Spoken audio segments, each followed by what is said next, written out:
네, 이번 시간은 대한민국의 부동산 흐름을 짚어보는 마켓 트렌드 시간입니다. 노무아 아나운서와 함께 하겠습니다. 안녕하세요. 안녕하세요. 네, 무아 아나운서, 오늘은 어떤 내용 소개해 주시나요? 네, 오늘 마켓 트렌드 시간에서는 바로 정부의 든든 전세 2 정책에 대해서 이야기를 해보려고 합니다. 이 정책은 정부가 최근 유행했던 전세 사기를 줄이고 비아파트 공공임대를 추가 공급하기 위해 도입된 정책인데요. 그런데 현재 실적이 매우 저조하다고 어제 분석 자료가 나왔습니다. 네, 맞습니다. 이 수도권에서 이 정책을 통해서 공급된 주택이 매우 적었다라는 점이 포인트일 것 같은데요. 혹시 무아 아나운서 본격적으로 이야기를 하기 전에 용어 설명부터 하고 넘어가면 좋을 것 같은데 이 든든 전세주택 정확히 어떤 내용인지 좀 설명을 해주시겠어요? 네, 그럼 아예 이 든든 전세주택 1과 든든 전세주택 2를 비교해서 설명해 드리겠습니다. 저번 마켓 트렌드 시간에 소개드렸던 LH의 정책과도 연결이 되는 부분인데요. 먼저 든든 전세주택 제도가 무엇인지 살펴보겠습니다. 이제 든든 전세주택 1은 주로 전세보증금 반환에 문제가 생긴 주택을 대상으로 정부가 전세보증금을 대신 갚아주는 형태로 운영이 됐었습니다. 집주인이 전세금을 돌려주지 못하는 상황에서 정부가 직접 이제 경매를 통해 해당 주택을 낙찰받아 임대하는 형식이었는데요.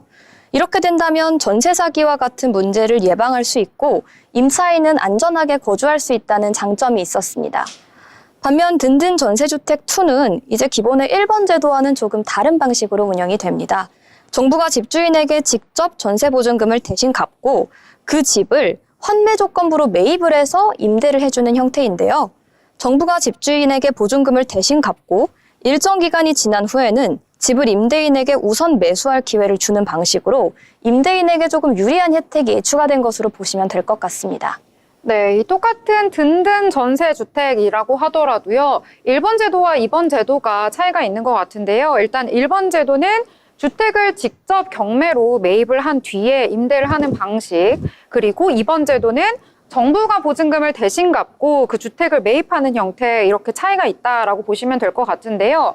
자, 이렇게 두 가지를 각각 설명을 하니까 더욱더 머릿속에 쏙쏙 들어오는 것 같습니다.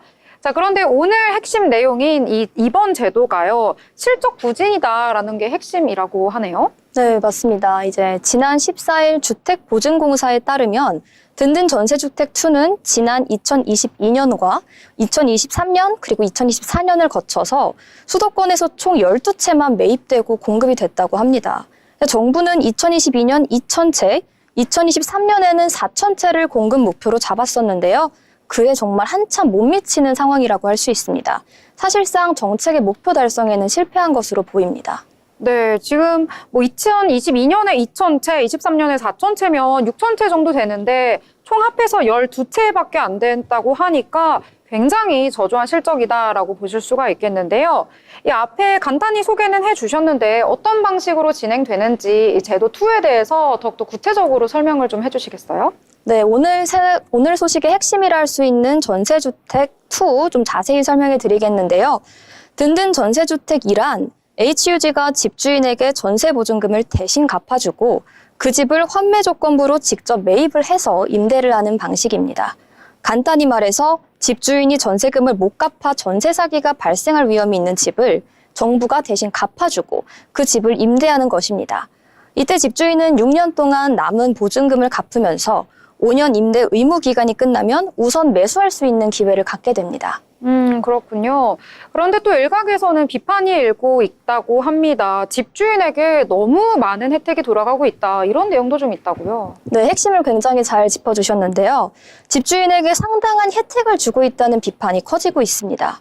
예를 들어 전세보증금 2억 원을 대신 갚아준 빌라를 HUG가 1억 6천만 원에 매입한다고 가정해 볼게요.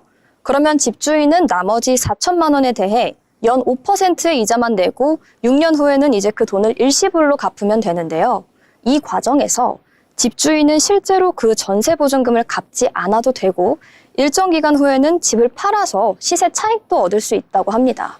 네, 시세 차익을 얻을 수 있다. 이 점이 굉장히 중요한 것 같은데요. 그리고 또 다른 이 문제는 집주인이 팔기를 거부하고 있다. 이 점인 것 같은데 이 점은 또 어떻게 중요한 거예요?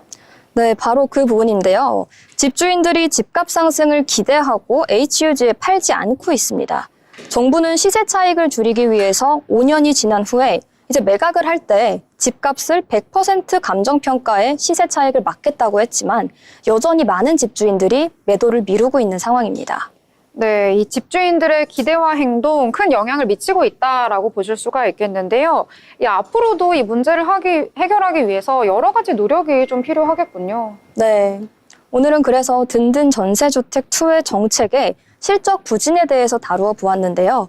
정부가 제시한 목표에는 한참 못 미친 실적이었지만 앞으로는 정책 강화와 함께 좀 더 나은 결과를 도출할 수 있기를 기대해 봅니다. 네, 일단은 목적 자체는 굉장히 좋다 보니까요. 추가적으로 이 정책을 보완할 수 있는 보완책이 마련이 돼야 할 것 같습니다. 자, 지금까지 마켓 트렌드 함께했습니다.